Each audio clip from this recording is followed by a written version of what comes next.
อยากได้เจ้ามาเป็นลูกไผ่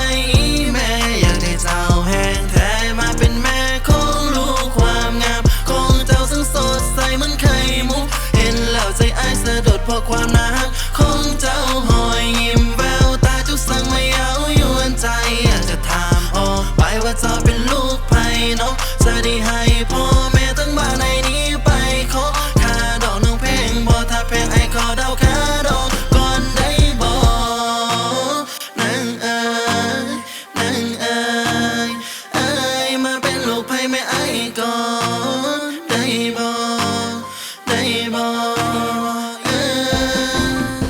อีแม่จมด่าทุกมือว่าลูกสายบ่มีน้ำยาบ่เคยคิดอยากมีพันยาบ่มีปัญญาแฟนคือเขาเอาแต่จมเศร้าสวยแรงจนหอดคำก็ยังบ่เศร้าทุกมือแม่มีแต่ว่าแม่อยากจะอุ้มล้านแห่งถ้าได้เจ้าเป็นเมียไอ้สิเอาจนว่าเจ้าเพียบอกมีอีหยังต้องเสียถ้าถึกเลียแล้วสิติดใจเวียกงานไอ้บ่ใส่เฮ็ดเวียกบ่เป็นแม่ไอ้บ่ได้แม่บ่ตีบ่ว่าขอเพียงไอ้ได้จะมาเป็นลูกไผ่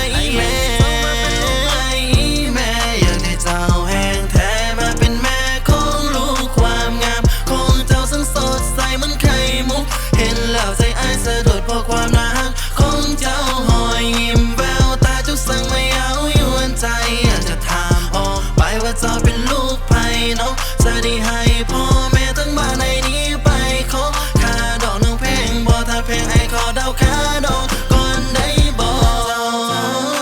จริงใจเธอหรือบ่อ้ายนี่ขอบอกว่ายอมให้เป็นโลบ่ได้มาตัวอ้ายบ่ได้มาโมรถจากไอ้มีคิวเพียงแต่ไอ้บ่มีวีโก้อยากเดินเข้าไปถามหน้าตาจึงไอ้ก็สิผ่านบ่ง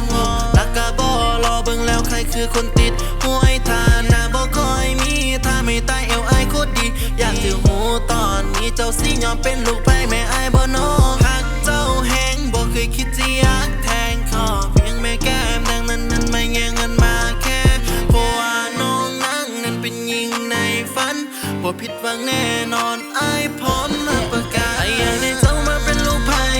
แม่อยากได้เจ้าแห้งแท้มาเป็นแม่ของลูกความงามของเจ้าซึ่งสดใสเหมือนไข่มุกเห็นแล้วใจอ้ายสะดุดเพราะความน่ารักของเจ้าหอยยิ้มแววตาจุกสั่งไม่เอายวนใจอยากจะถามออกไปว่าเจ้าเป็นลูกไผ่เนาะจะได้ให้